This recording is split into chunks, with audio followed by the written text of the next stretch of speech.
What about LiveScope? Do you think it's still a ping, but it's so new and it's a horizontal push of, any thoughts on that? And so that's funny. So I asked Todd, I said, so how do you feel about this now? He goes, well, I use my LiveScope. And he said, I think it's less obtrusive than being directly over the top of them. And he said, because I think the fish we fish for, that get so many pings from so many different directions. He said, I'm comfortable still using the LiveScope because I use LiveScope and 360. I'm totally geeked out. And I still use both. Now, again, I don't have to look at fish to catch fish. I know some guys do. If I'm on an area, especially on Raven or Toledo that I know, I'm pretty comfortable throwing at something even though I can't see it. But it's still a crutch. I still like to look up there and see what's going on up there. Yeah. So are you using the 360 and the LiveScope at the same time, or how do you work with those? So they both run off 254 kilohertz. So you get some pretty significant interference. Okay. So I generally will kind of flip them on and flip them off. So the most common question, you guys probably get the same question, is because guys know I run both. And I mean, I got this question yesterday and I got it again this morning in emails. If you were only going to have one, LiveScope or 360, which one would you have? And the answer is it's different for every single guy. I tell guys. So to me, LiveScope is like watching a TV show in 1954, a live TV show. It's live, but the picture's not great. 360 is like looking at a 10 megapixel picture. It's an unbelievable picture, but it's a second ago or 5 seconds ago. It's always a historical record. And I cannot see how fish react to my bait like I can with LiveScope on a 360. So for me, 360 is a much better finding stuff tool because, and I never run my 360. I always run it just 180 because I want to see it as big as I can. But I've got a full 180-degree look in front of me to see what's in front of me. But that 20-degree cone on that LiveScope makes it much easier to fish stuff because I know exactly where that trolling motor is pointed is what I'm looking at. If I'm looking at a brush pile, if I'm looking at a fish, if I'm looking at a rock, I know exactly where to present my bait. And I know I'm much, much more accurate doing that with my LiveScope than I am with my 360. Mm-hmm. So when you got that 360 on the 180 view, so it sweeps like this, and then does it sweep back across or does it start back over? It'll do both ways. Mine will, yeah. Okay. I was watching, I can't remember what tournament it was. It was late last year, and Polinick was catching. It was the one where Polinick beat Carl Jacobson.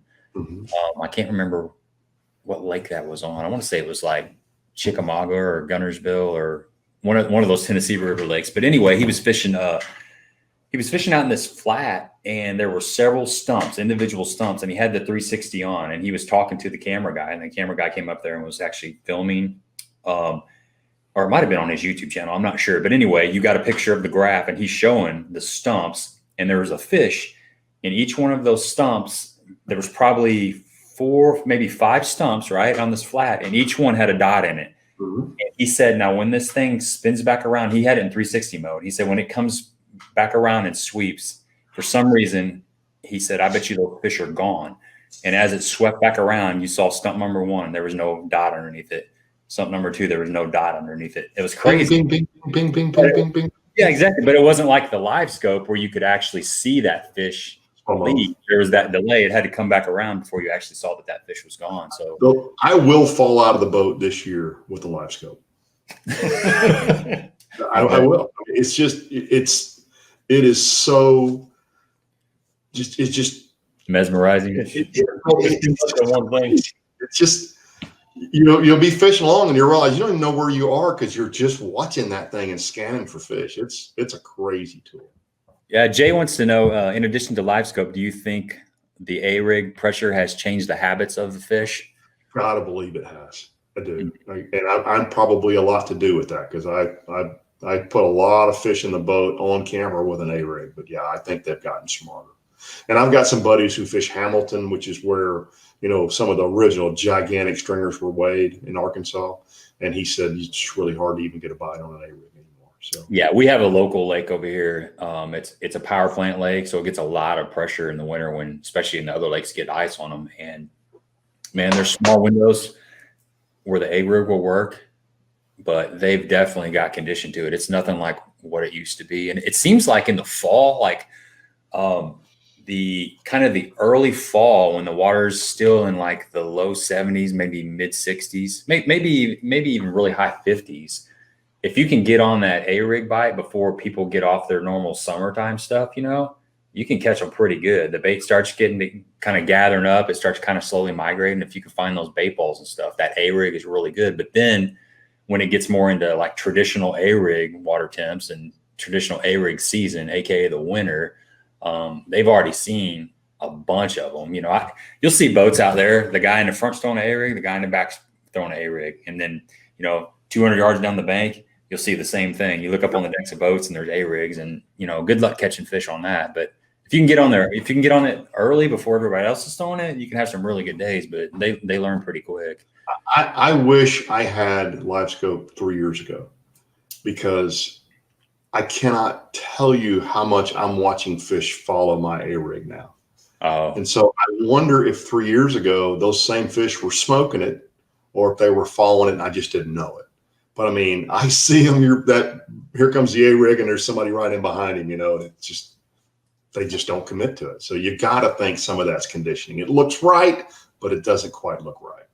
Yeah. Yeah. And that vibration it's putting off. I don't know. I fished a tournament with a guy on Table Rock last year, and he had, it was a LiveScope, deep standing timber deal on Table Rock. And I've talked about this a couple of times, told this story on the channel, but he was targeting spotted bass that were sitting in standing timber out in about 50 foot of water, and the treetops stopped about 20 foot from the surface of the water. But he was throwing that A-rig on his LiveScope, watching it come down and just slow rolling over tops of those trees. But he had like a Flash Mob Junior, you know, something with spinners, 5-arm, and then he had the regular one without spinners. And they would not touch the one with spinners, but he caught probably, I don't know, he probably caught like 14 keepers on the A-rig with no spinners. So they wanted one over the other. And he says, tomorrow you can come out here and they might want the one with the spinners on it. You just have to have them tied up. Then I need to cut some spinner. I don't have one without spinners. So yeah, I mean, yeah, you got to have them both, because you never know. You may just think they're not on it and they want the other one. Well, you know, we've certainly seen that. You know, I know one of the things you want to talk about was rattle beds. The fish at Rayburn and Toledo, of course, Toledo not this year because there's no grass, but they will get so tuned in and off of a color, or more specifically, a noise.